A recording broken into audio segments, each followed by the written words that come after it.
पूरा local. So ఏదైతే తెలంగాణ ప్రభుత్వం ఓయూ కాలేజ్ కి ఓయూ యూనివర్సిటీ మొత్తానికి కూడా 1000 కోట్లు కేటాయించిందో, సో దానిలో భాగంగానే ఈ రోజు సీఎం రేవంత్ రెడ్డి వచ్చి ఈ యొక్క కేటాయింపుకి సంబంధించి మీటింగ్ అయితే ఏర్పాటు చేస్తున్నారు. అందులో భాగంగా అసలు ఈ 1000 కోట్లు అనేవి ఎలా కేటాయించాలి, ఈ యొక్క ఉస్మానియా యూనివర్సిటీని ఏ విధంగా డెవలప్ చేయాలని చెప్పేసి ప్రణాళికలు కూడా ఇక్కడ సిద్ధంగా చేస్తున్నారు. సో అందులో భాగంగా ఇటు స్టూడెంట్స్ ని తెలుసుకుందాం. అసలు ఓయూ యూనివర్సిటీకి ఏం కావాలి, అసలు ఉన్న డెవలప్మెంట్ అనేది ఏ విధంగా ఉంది ఇప్పటి వరకు ప్రస్తుతం, తర్వాత ఫ్యూచర్ లో ఎలాంటి అవసరం అనేది ఉందనేది కూడా వాళ్ళతో మాట్లాడే ప్రయత్నం చేద్దాం. హాయ్. హలో, ఇక్కడ ఏ కాలేజ్? మేమిద్దరం biomedical engineering department first semester. So OU చూసారు కదా, ఏ విధంగా అనిపిస్తుంది ఇప్పటి వరకు? ఇన్ఫ్రాస్ట్రక్చర్ బెటర్ ఉంటే బాగుంది అనిపిస్తుందండి. మా హాస్టల్ క్లాస్మేట్స్ కానీ వాళ్ళ హాస్టల్ బాగాలేదని చెప్తున్నారు. హాస్టల్లో ఉండే ఇన్ఫ్రాస్ట్రక్చర్ బెటర్ అవుతే బాగుంటుంది అనేసి. వాళ్ళు ఫేస్ చేస్తున్న ఫుడ్ రిలేటెడ్ ఇష్యూస్ కూడా కొన్ని రోజులు బాగుంటుంది, కొన్ని రోజులు బాగోట్లేదు అనేసి వాళ్ళు చెప్పడం. అండ్ మాకు క్లాస్ రూమ్స్ అండ్ ఇన్ఫ్రాస్ట్రక్చర్ కొంచెం బెటర్ ఉండొచ్చు అని అనిపిస్తుంది. ఎక్విప్మెంట్ పరంగా కానీ ల్యాబ్స్ పరంగా కానీ అవసరమైనవన్నీ ఉన్నాయి, కానీ ఏంటంటే ఇన్ఫ్రాస్ట్రక్చర్ ఒకటి. ఇంకేమైనా ఉన్నాయి ఇక్కడ? మెడికల్ కానీ స్పోర్ట్స్ సంబంధించి ఒక in house hospital or clinic అలాంటిది ఏమైనా పెడితే స్టూడెంట్స్కి హెల్ప్ అవుతుంది, ఎస్పెషల్లీ హాస్టల్ స్టూడెంట్స్కి. డే స్కాలర్ వాళ్ళకి ఇంట్లో వాళ్ళది వాళ్ళ ఇంటి నుంచి వస్తారు కాబట్టి పర్లేదు, కానీ హాస్టల్ వాళ్ళు ఎక్కడెక్కడి నుంచి వస్తారు కాబట్టి. సో ఇప్పటి వరకు అయితే లేదు. ఇప్పటి వరకు అయితే హెల్త్ కేర్ ఉంది, హాస్పిటల్ ఉంది. కాకపోతే ఓయూ కాకుండా తార్నాక హాస్పిటల్ అని ఉంది. అండ్ ఏమన్నా ఈవెంట్స్ జరగాలన్నా కూడా దానికి సపరేట్ ఆడిటోరియం అని అవి ఏమి లేవు. జస్ట్ నార్మల్ చిన్న స్పేస్ ఇస్తారు, దాంట్లోనే చేసుకోవాలంటారు. సో అది తేవచ్చేమో అని కోరుకుంటున్నాను, వస్తుందని. సో నెక్స్ట్ ఏంటంటే బిల్డింగ్స్ కూడా చాలా పాతవి అయిపోయినాయి, కొత్తవి తీసుకొస్తారన్నారు. అండ్ ఈ బస్సెస్ ఈ రిక్షాస్ అన్నారు, లైక్ లాంగ్ బ్యాక్ మీటింగ్ పెట్టినప్పుడు అన్నారు, అది ఇంకా అవ్వలేదు. We're expecting these. ప్రస్తుతానికి అయితే it's okay, it's not bad, but we're expecting more from. మీరు చూసారు కదా ఇక్కడ ప్లాన్స్, ఇంకొక 2-3 చూసారు. సో ఏ ప్లాన్ బెటర్ గా అనిపించింది? ఆ ప్లాన్ వాళ్ళు అసలు ఏం చెప్తున్నారు? లైక్ అన్ని ప్లాన్స్ బాగానే ఉన్నాయి, కానీ మరి ఐ గెస్ ఇట్స్ మోర్ త్వరలో అవ్వదు ఏమో అనుకుంటున్నాను. It's gonna take long time, easily 1 year 1.5 year పడుతుంది. కానీ నాకు తెలిసి వాళ్ళు ప్లాన్ చేసేటప్పుడు స్టూడెంట్స్ ఎక్కడ తీసుకెళ్తారో నాకు ఇప్పటివరకు అర్థం కాదు. లైక్ అదే బిల్డింగ్స్ ఉంచుతారా, లేకపోతే ఆ బిల్డింగ్స్ తీసేసి వేరే బిల్డింగ్స్ వేస్తారా? ఒపీనియన్స్ అని ఏం తీసుకోలేదు, కానీ జస్ట్ వాళ్ళ ప్లాన్ గురించి ఎక్స్ప్లెయిన్ చేశారు. సో మేము ఇంకా డిసైడ్ అవ్వలేదు ఏ ప్లాన్. ప్లాన్ దాన్ని బట్టి మేము మా ఒపీనియన్ చెప్తే దాంట్లో మోడిఫికేషన్స్ చేయొచ్చు. వాళ్ళు చేస్తారు. మేబీ స్టూడెంట్ రిలేటెడ్ ఒపీనియన్ గురించి ఏదైనా గూగుల్ ఫామ్ ఆర్ సంథింగ్ వాళ్ళు ఏమైనా ఇనిషియేట్ చేస్తే స్టూడెంట్స్ వాళ్ళు ఉన్న ప్లాన్లో ఏవైతే మిస్సింగ్ ఉన్నాయో అవి యాడ్ చేయడం కానీ, ఏవైతే అవసరం లేని ఉన్నాయో అవి తీసేయడం కానీ చేసి ఎనీథింగ్ ప్రాజెక్ట్ కొంచెం ఫాస్ట్గా అయ్యేటట్టుగా హెల్ప్ అయ్యేటట్టుంటే బెటర్. ఇప్పుడున్న గవర్నమెంట్ పైన మీకు ఏంటి, మీ ఒపీనియన్ ఏంటిది? పాలిటిక్స్ని ఎడ్యుకేషన్లో తీసుకొని రావాలనుకోవట్లేదు. లేదు అంటే ఇప్పుడున్న గవర్నమెంట్ అంతా గవర్నమెంట్ టీఆర్ఎస్ ఉన్నప్పుడు ఓయూకి అసలు ఏం రాలేదు, సీఎం కూడా ఎప్పుడు వచ్చిన పరిస్థితి లేవన్నారు. సో ఇప్పుడు రేవంత్ రెడ్డి వచ్చిన తర్వాత రావడం జరిగింది. సో దీన్ని ఏ విధంగా చూస్తారు? మేబీ జనరల్గా అయితే రేవంత్ రెడ్డి పట్టించుకుంటున్నారేమో అనేసి మా ఫీలింగ్. బట్ మేబీ ముందు అవసరం పడలేదేమో ఆర్ పడిందేమో, వాళ్ళ వరకు రీచ్ అవ్వలేదు ఏమో. ఎందుకంటే ఇక్కడ నుంచి హైయర్ ఆఫీషియల్స్ వరకు మాట వెళ్ళాలంటే మధ్యలో చాలా మంది నుంచి ఇన్ఫర్మేషన్ పాస్ ఆన్ అవ్వాలి. అది డిలే అవ్వడం వల్ల మేబీ టీఆర్ఎస్ వాళ్ళకి ఇన్ఫర్మేషన్ అందకపోవడం జరిగి ఉండొచ్చు. ఆర్ ఇప్పుడు రేవంత్ రెడ్డి గారు డెవలప్మెంట్ మీద ఫోకస్ చేస్తున్నారు కాబట్టి, because Hyderabad is moving forward, అందుకని ఇప్పుడు లైమ్ లైట్లోకి వచ్చింది ఇష్యూ అనేసి అనుకుంటున్నాను. సో ఓయూ ఒక్కటే కాదు, మొత్తం ఈ గవర్నమెంట్ వచ్చిన తర్వాత డెవలప్మెంట్ అనేది జరుగుతుంది అనిపిస్తుంది మొత్తం తెలంగాణలో. ఛాన్సెస్ ఉన్నాయండి. If government takes it seriously అవుతాయి. మెయిన్లీ ఓయూ పర్లేదండి, మేము ఉండొచ్చు, కానీ especially the government schools, polytechnic schools కానీ గవర్నమెంట్ పాలిటెక్నిక్ కాలేజెస్ కానీ వాటిలో అయితే డెవలప్మెంట్ ఇస్ హైలీ నెసెసరీ. తర్వాత ఎడ్యుకేషన్ ఏ విధంగా ఉంది ఇక్కడ? లెక్చరర్స్ కానీ మొత్తం లెక్చరర్స్ అందరు క్వాలిఫైడ్ అండి. వాళ్ళందరూ త్రూ ఎగ్జామ్ బేసిస్నే వస్తారు. మేబీ లాంగ్వేజ్ ప్రాబ్లమ్స్ ఉండొచ్చేమో, కానీ they are trying their best to educate the students. Education పరంగా అయితే అన్ని బాగానే ఉన్నాయి మా డిపార్ట్మెంట్లో. వేరే డిపార్ట్మెంట్ మాకు ఫ్రెండ్స్ ఉన్నారు మైనింగ్స్లో అండ్ ఈసీ డిపార్ట్మెంట్లో. వాళ్ళ పరంగా అయితే ఎడ్యుకేషన్ అయితే బాగుంది. మేబీ వేరే స్టూడెంట్స్కి ఏమైనా ప్రాబ్లమ్స్ ఉంటే they can bring it out. So మిగతా అంటే ఇంకా ఇన్ఫ్రాస్ట్రక్చర్ ఇంకా infrastructure and amenities or facilities, student facilities. Maybe paid facilities అని అంటున్నారు, అది తీసుకొచ్చినా పర్లేదు. బట్ మరి ఎక్కువ కాకుండా స్టూడెంట్స్ ఈజీగా ఉండేలా ఉంటే బెటర్. మీరు ఏ కాలేజ్ నుంచి? నేను university MSc zoology college, university college of science. So ఇక్కడ మెయిన్లీ ప్రాబ్లం ఏంటంటే బయట వాళ్ళు వస్తారు, బయట వాళ్ళని రాణించడమే ఎక్కువ. అంటే వాళ్ళు ఏ స్పీడ్లో పోతారో తెలియదు. నైట్ టైం కార్లు వేసుకొని యూనివర్సిటీ క్యాంపస్ స్ట్రీట్స్లో చాలా స్పీడ్గా పోవడం, ఇది ఒక మెయిన్ ప్రాబ్లం. ఇంకోటి అకాడమిక్స్ విషయంలోకి వస్తే రీసెర్చ్కి ఇనఫ్ ఫండింగ్ లేదు. ఫండింగ్ పెంచాలి, ఫండింగ్తో పాటు ఫెసిలిటీస్ కూడా ఉండాలి. ఫెసిలిటీస్ అండ్ ఎక్విప్మెంట్, రీసెర్చ్కి కావాల్సిన అన్ని ఇన్స్ట్రుమెంట్స్, వాటి ఎక్విప్మెంట్ అండ్ ఫ్యాకల్టీని కూడా ట్రైన్ చేయడం దానికి తగ్గట్టు. అంటే అప్డేట్ అవుతుంది కదా సిలబస్, సో దానికి తగ్గట్టు ఫ్యాకల్టీని ట్రైన్ చేయడం, ఫెసిలిటీస్ అన్నిటిని ప్రొవైడ్ చేయడం. అదే మెయిన్ హార్ట్ యూనివర్సిటీకి. అంటే ఇవన్నీ బయట కానీ మనం ఒక స్థాయికి వెళ్ళాలంటే మనం రీసెర్చ్లో ఎట్లా పర్ఫామ్ చేస్తున్నాం అన్నదే ముఖ్యం కదా. కాబట్టి అన్ని ఫెసిలిటీస్ ప్రొవైడ్ చేయాలి, ఫ్యాకల్టీని ట్రైన్ చేయాలి. లైక్ బయోటెక్ కంపెనీస్తో కొలాబ్ అవ్వడం, ఫ్యాకల్టీని ట్రైన్ చేయడం, స్టూడెంట్స్కి వర్క్ షాప్స్ పెట్టడం, ఇలాంటివి చేస్తే బాగుంటుంది. సో ఎలాగో ఇప్పుడు 1000 కోట్లు కేటాయించింది ప్రభుత్వం ఓయూ మొత్తానికి కూడా. సో దాన్ని ఏ విధంగా వాడితే బెటర్ అంటారు? ఇప్పుడున్న ప్రెజెంట్ సిచ్యువేషన్ చూసారు, దీన్ని ఏ విధంగా చేంజ్ చేస్తే బెటర్? అదే ఆ అమౌంట్లో ఫస్ట్ స్కాలర్షిప్స్ ఇవన్నీ రియంబర్స్మెంట్ అయిపోవాలి. నెక్స్ట్ మిగిలిన అమౌంట్ని ఆ బడ్జెట్ కరెక్ట్గా ప్లాన్ చేసి ఇన్ఫ్రాస్ట్రక్చర్, దాంతోపాటు రీసెర్చ్ ఫెసిలిటీస్, ట్రైనింగ్, వీటికి వాడితే బాగుంటుంది. ఇన్ఫ్రాస్ట్రక్చర్ మొత్తం ఏ విధంగా ఉంది బయట? చాలా ఓల్డ్ బిల్డింగ్స్ కదా, 100 సంవత్సరాల పైన బిల్డింగ్స్ అన్ని కూలిపోయే స్థితిలో ఉన్నాయి. చాలా డిపార్ట్మెంట్స్లో పైపెచ్చుల మీద పడుతూ ఉన్నాయి, లైక్ ఆస్ట్రాలజీ అట్లాంటి కొన్ని డిపార్ట్మెంట్స్లో.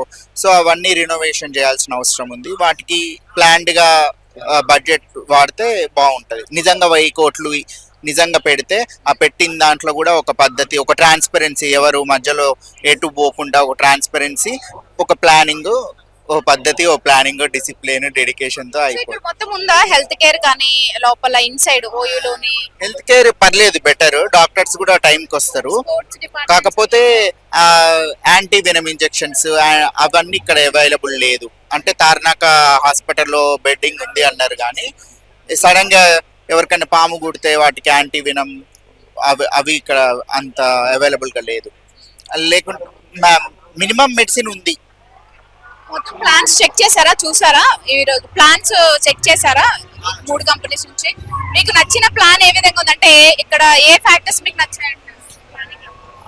అంటే ఇది నిజంగా ఎగ్జిక్యూట్ అయిద్దా అని అనిపిస్తుంది, కానీ అవ్వచ్చు అంటుండ్రు. విత్ ఇన్ ఏ డెకేడే అయిద్దంట. సో ముగ్గురు చేతుల్లో ఉందంట కదా, ఇది ఇంకా ఫైనల్ అవ్వలేదంట కదా. అయితే ఫేజ్ వైజ్ కన్స్ట్రక్షన్ స్టార్ట్ చేస్తే విత్ ఇన్ ఏ డెకేడ్ అవుతుంది అన్నారు. అయితే మంచిదే. కానా శాంతినివనం, హార్ట్ఫుల్నెస్ అండ్ వీళ్ళది అన్ని బాగానే ఉన్నాయి. ఆర్కోప్ అన్ని బాగానే ఉన్నాయి. ఎగ్జిక్యూట్ చేస్తే ఏదైనా ఓకే. సో అందరివి సేమ్ ఉన్నాయా? ఎవరు యాడ్ చేసి ఆల్మోస్ట్ సేమే ఉన్నాయి. ఏమేం తీసుకొచ్చారు వీళ్ళు? ఫ్యాక్టరీస్ యాడ్ చేసింది, వీళ్ళు సైకిల్స్ తీసుకొచ్చామన్నారు. వీళ్ళు first university gate, proper gate, అక్కడ ఎంట్రన్స్, తర్వాత ఫేజ్డ్ హాస్టల్స్ లోనే బాయ్స్ హాస్టల్స్, గర్ల్స్ హాస్టల్స్ కొత్తగా కట్టడం, వాళ్ళ హాస్టల్లోనే జిమ్, ఇండోర్ స్విమ్మింగ్ పూల్, మళ్ళీ హెల్త్ కేర్ కూడా హాస్టల్లోనే ఉండేటట్టు చేయడం. ఇవి రీసెర్చ్ ఫెసిలిటీస్ గురించి నేనేం వినలేదు ఇక్కడ, బట్ అవి కూడా రావాలి. ఎందుకంటే అదే last end of the day. ఇప్పుడు ఐఏఎస్సి బెంగళూరు అని ఎందుకు అనుకుంటున్నాం? అది చూస్తే మామూలుగా ఏదో మామూలు బిల్డింగ్ లాగానే ఉంటుంది బయట నుంచి చూడడానికి, కానీ రీసెర్చ్ యాక్టివ్గా జరుగుతుంది కదా. ఇక్కడ కూడా అట్లా యూజీ పిల్లల్ని రీసెర్చ్ వైపు ఓరియంట్ చేయాలి, ఫెసిలిటీస్ కల్పించాలి. పీజీ వాళ్ళకి, పిహెచ్డి వాళ్ళకి ఇంకా ఎక్కువ ఫెసిలిటీస్ కల్పించాలి. ఇంకొకటి, ఇప్పుడున్న ప్రభుత్వం అంతకుముందు టీఆర్ఎస్ ఉన్నప్పుడు ఓయూ వైపు అసలు కన్నెత్తి కూడా చూడలేదు, సీఎం వచ్చిన రోజులు లేవన్నారు. ఇప్పుడు రేవంత్ రెడ్డి వచ్చిన తర్వాత ఇక్కడికి రావడం జరుగుతుంది, మీకు హామీలు ఇచ్చారు, అలాగే ఇప్పుడు 1000 కోట్లు కూడా కేటాయించారు. సో ఏ విధంగా అనిపిస్తుంది ప్రభుత్వం? మంచిదే కదా, ఎందుకంటే ఎవరు సీఎం ఎవరున్నా కానీ స్టేట్ గ్రోత్ కి వాళ్ళు పెట్టాల్సిన అటెన్షన్ ఫస్ట్ అందరి ఫుడ్ మీద, షెల్టర్ మీద, ఎడ్యుకేషన్ మీద ఉండాలి.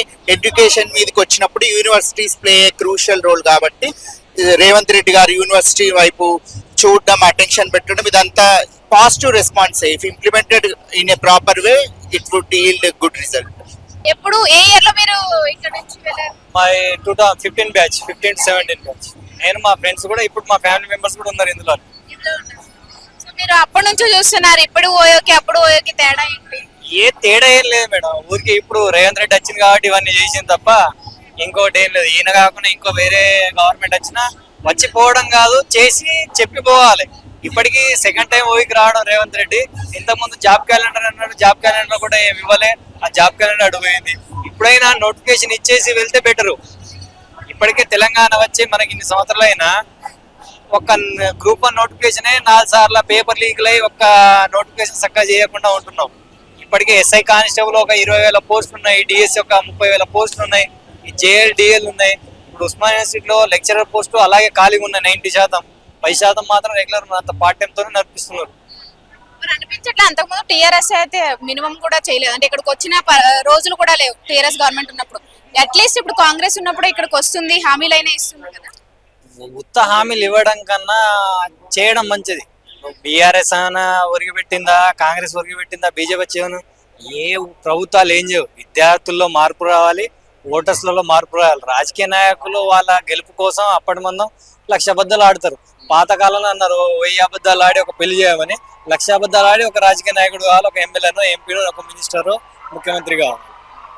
ఇప్పుడు ఏదైతే 1000 కోట్లు కేటాయించిందో ఓయూకి ప్రభుత్వం, సో అది ఏ విధంగా ఇంప్లిమెంట్ చేయాలంటారు? ఓయూకి ఏ విధంగా?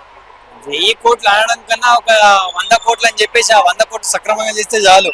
1000 కోట్లు అని చెప్పేసి అందులో 90 కోట్లు తినేసి ఒక 50 కోట్ల పనులు చేసేసి కాంట్రాక్ట్ లో 50 కోట్లు తీసుకొని పోవడం తప్ప ఇక్కడ మార్పేం కాదు. 100 సంవత్సరాల పైన ఉన్న ఎలా బిల్డింగ్స్ ఉన్నాయో అలాగే ఉన్నాయి. మొన్న ఏమన్నా అయిందంటే రీసెంట్ ఈ 2 years లో ఒక న్యూ హాస్టల్ బిల్డింగ్ వచ్చింది తప్ప ఉస్మాన్ ఇన్స్టిట్యూట్ లో ఏం మారలే. అవే డోర్లు ఉన్నాయి, అవే గోడలు ఉన్నాయి, అదే ప్రాంతం ఉంది. రోడ్ కూడా ఇప్పుడు ఏంది కాదు, దాదాపు 100 సంవత్సరాల క్రితం ఉన్నది.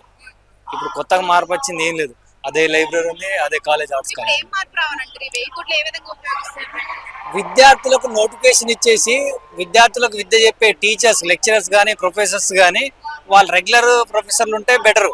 ఇక్కడ ప్రాంగణం, క్రీడా ప్రాంగణాల్లో కూడా ఎక్విప్మెంట్స్ ఉండేసి స్పోర్ట్స్ విధంగా కూడా కల్చరల్ యాక్టివిటీస్ లో కూడా ముందుకు తీసుకెళ్లాలి.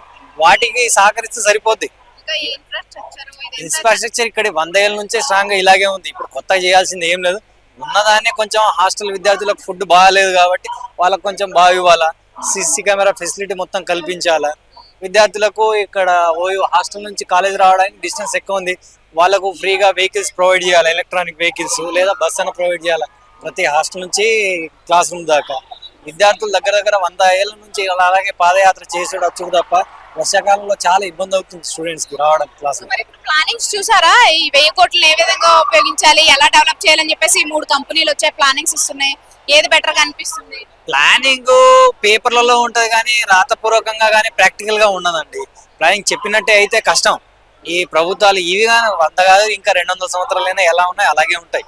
ప్లానింగ్ లో ఉత్త పేపర్ స్టేట్మెంట్ గా పనికొస్తాయి. ఎందుకంటే ఇక్కడ సాయలు ఆ ప్లానింగ్ కరెక్ట్ అవునా కాదా అని చెక్ చేయకుండా ఉత్త ఒక హార్టికల్చర్ ని లేకుంటే ఒక బిఎస్సి అగ్రికల్చర్ చదివిన వాళ్ళని తీసుకొచ్చి బొమ్మలు గీసేసి లేకుంటే నెట్ నుంచి ఏదో ఒకటి తీసుకొచ్చి ఈ దేశం లాగా ఆ దేశం లాగా చేస్తా అంటే అది కష్టం. అలా కాదు. ఈ సాయిల్ వేరు, ఆ సాయిల్ వేరు. ఈ సాయిల్ అట్లాంటివి కుదరదు. బాగా పైన ఉన్నది ప్రపంచంలోనే సముద్ర తీరానికి బాగా పైన రాష్ట్రం ఏదైనా ఉంటే తెలంగాణ. ఇక్కడ ఇవి వాళ్ళకి అనుకున్నవి కట్టడానికి వీలు ఉండదు. ఆ సాయిల్ తగ్గట్టు, ఆ వెదర్ తగ్గట్టు మన దగ్గర బిల్డింగ్స్ ఆగవు. అయితే అంటే ఇప్పుడప్పుడే ఇది పూర్తి అవ్వదు, 1000 కోట్లు వచ్చే విధంగా లేదు అంటారు. రేవంత్ రెడ్డి ఇంకో 2 సార్లు సీఎం అయితే ఈ ప్రోగ్రామ్ రావాలి ఈ చెప్పినన్ని చేయడానికి. 3 సంవత్సరాల్లో 3 సంవత్సరాలు 2 సంవత్సరాలు మాత్రం అంటారు. 1 సంవత్సరం మొత్తం ఎలక్షన్లకే పోతుంది. ఎక్కడ అన్ని డిస్టిక్లకు తిరుగుడు, మళ్ళీ పక్క స్టేట్లకు ఎలక్షన్ వస్తే అక్కడికి పోవడము, లేకపోతే ఇంకా ఇక్కడ నుంచి ఈ వర్క్ జరగాలంటే మినిమం 7 to 10 years అవుతుంది.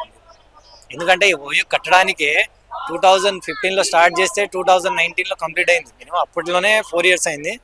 అప్పుడు బడ్జెట్ దగ్గరగా ఒక 20 నుంచి 30 కోట్లు అయింది అప్పట్లో 100 years బ్యాక్. ఇప్పుడు 100 కోట్లు 1000 కోట్లు కాబట్టి 1000 కోట్లకు మినిమం సంవత్సరానికి 10 కోట్లు 100 కోట్లు అన్నా కానీ 10 సంవత్సరాలు పోతుంది.